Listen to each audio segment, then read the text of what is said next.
খবর শুনছেন বেঙ্গল ময়দান news channel থেকে। আমি ঈশিতা ব্যানার্জি। জানাবো আজকের কয়েকটি তাজা খবর। শুরুতেই হেডলাইন। প্রধানমন্ত্রী ৩ দিনের সফরে সোমনাথে পৌঁছেছেন।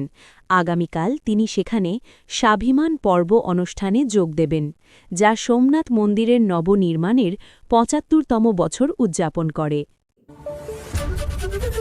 অর্থমন্ত্রী নির্মলা সীতারমণ রাজ্য এবং কেন্দ্রশাসিত অঞ্চলগুলির অর্থ সচিবদের সঙ্গে আসন্ন বাজেট নিয়ে প্রাক আলোচনা শুরু করেছেন। কেন্দ্রীয় স্বরাষ্ট্রমন্ত্রী অমিত শাহ একটি অনুষ্ঠানে দেশকে স্বদেশী এবং নিজ ভাষার মন্ত্র আঁকড়ে ধরে আত্মনির্ভর ভারত গড়ার ওপর গুরুত্ব আরোপ করেছেন। ডাক বিভাগ স্পিড পোস্ট ২৪ এবং স্পিড পোস্ট ৪৮ নামে দুটি নতুন এক্সপ্রেস পোস্টাল পরিষেবা চালু করার কথা ঘোষণা করেছে। Chief of defence staff CDS Anil Chauhan বলেছেন, পাকিস্তানের দ্রুত সামরিক ও সাংবিধানিক পুনর্বিন্যাস দেশের দুর্বলতাকেই প্রকাশ করেছে।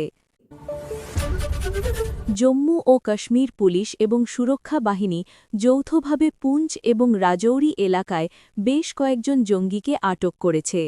সীমান্ত এলাকায় কড়া নজরদারি চলছে। কেন্দ্রীয় সরকার কর্মক্ষেত্রে স্বচ্ছতা ও কর্মদক্ষতা বাড়ানোর লক্ষ্যে সরকারি কর্মীদের জন্য নতুন আচরণবিধি এবং কাজের সময়সূচি ঘোষণা করেছে।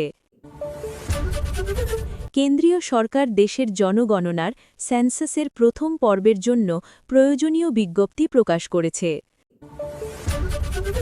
বিভিন্ন রাজ্যে আর্থিক তছরূপ এবং কয়লা পাচার কাণ্ডে এনফোর্সমেন্ট ডিরেক্টরেট এডি এবং সিবিআইয়ের তদন্ত আরও জোরদার করা হয়েছে। কেন্দ্রীয় সড়ক পরিবহন মন্ত্রী দেশের বিভিন্ন প্রান্তে জাতীয় সড়ক প্রসারণের কাজ দ্রুত শেষ করার জন্য সংশ্লিষ্ট বিভাগকে কঠোর নির্দেশ দিয়েছেন। ভারতীয় আবহাওয়া দপ্তরের পূর্বাভাস অনুযায়ী পশ্চিমবঙ্গের বিভিন্ন জেলায়, বিশেষ করে পশ্চিমাঞ্চলে শীতের তীব্রতা আরও কয়েকদিন বজায় থাকবে। একটি সাম্প্রতিক ঘটনার পরিপ্রেক্ষিতে ইডি কলকাতা হাইকোর্টের দ্বারস্থ হয়েছে। বিচারপতি সংশ্লিষ্ট পক্ষকে মামলা দায়েরের নির্দেশ দিয়েছেন, যা আগামীকাল শুনানি হওয়ার সম্ভাবনা। রাজ্যপাল সিভি আনন্দ বোস অবসরপ্রাপ্ত বিচারপতি রবীন্দ্রনাথ সামন্তকে পশ্চিমবঙ্গের নতুন লোকায়ুক্ত হিসেবে শপথবাক্য পাঠ করিয়েছেন। সুন্দরবনের নদী খাড়িতে তালগাছের ডোঙা নিয়ে মাছ ধরতে যাওয়া প্রান্তিক মৎস্যজীবীদের এক আন্দোলনে পুলিশের বিরুদ্ধে লাঠিচার্জের অভিযোগ উঠেছে।